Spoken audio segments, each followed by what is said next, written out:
আরও মালদায় বোমা বিস্ফোরণে গুরুতর আহত দুই নাবালক। ঘটনাকে কেন্দ্র করে ব্যাপক চাঞ্চল্য ছড়িয়ে পড়ে মালদার রাতুয়া থানার চাঁদমুনি ২ নম্বর গ্রাম পঞ্চায়েতের হলদিবাড়ি গ্রামে। গুরুতর আহত অবস্থায় দুই নাবালককে উদ্ধার করে রাতুয়া গ্রামীণ হাসপাতালে নিয়ে আসা হয়, তবে আঘাত গুরুতর থাকায় দুজনকে মালদা মেডিকেল কলেজে হাসপাতালে স্থানান্তরিত করা হয়েছে।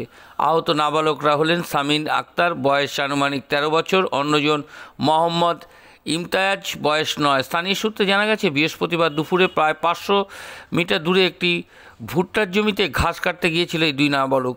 তখনই জোরালো বোমা বিস্ফোরণ হয়, বিকট শব্দ কেঁপে ওঠে গোটা এলাকা। তড়িঘড়ি স্থানীয়রা ছুটে গিয়ে দেখেন নাবালক দুজন রক্তাক্ত অবস্থায় পড়ে রয়েছে। তড়িঘড়ি তাকে উদ্ধার করে হাসপাতালে নিয়ে আসা হয়, তবে কী কারণে বোমা এলাকায় মজুত করেছিল কিছুই বুঝে উঠতে পারছে না এলাকাবাসী। খবর শুনে ঘটনাস্থলে ছুটে আসেন রাতুয়া থানার বিশাল পুলিশ বাহিনী। তবে কী কারণে বোমা মজুত রাখা হয়েছিল ঘটনার তদন্ত শুরু করেছে পুলিশ।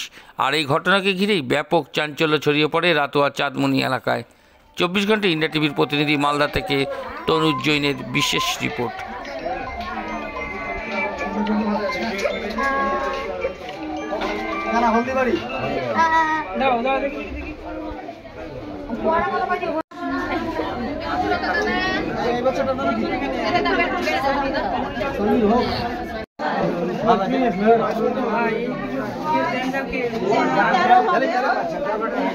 কজন এরকম হয়েছে? কজন?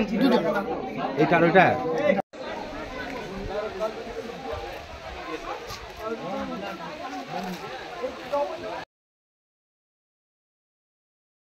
আজকে বাড়ির লোক আমার বাড়িতে হলো বলদিয়া পুকুর, আমি ছিলাম না, আমার লাতি হলো এটা, আমি কাজ করছিলাম। ওই ওরা মাঠে গেছিল চ্যাংড়া পিলে ঘাস কাটতে না কি করতে, আর ওই জমিতে পড়েছিল বোম। আর ওই চ্যাংড়া বাচ্চা হাতে করে কিরকম ভাবে ছিল, এখন নিয়ে খেলছিল কি করছিল, বাস এই তো ফুটে গেছে। বোমা ফেটেছে ওখানে? বোমা ফেটেছে, খাম হয়ে গেছে শুদ্ধ।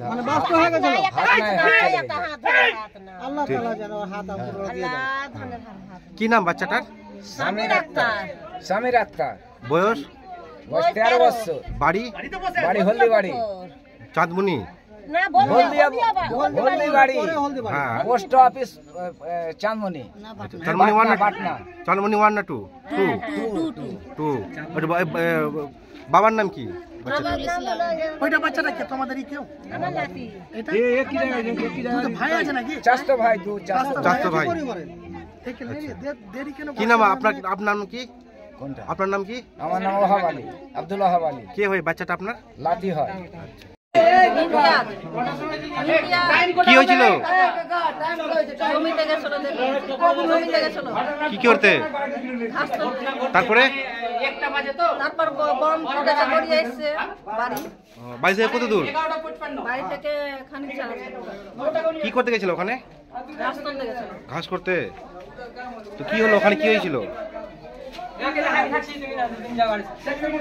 ওখানে? কি হয়েছিল? বোমা ফেটেছে। কি হয়েছে? হাত পায়ে লেগেছে? বাড়ি কোথায় আপনার? চাঁদমুনি 1 না 2?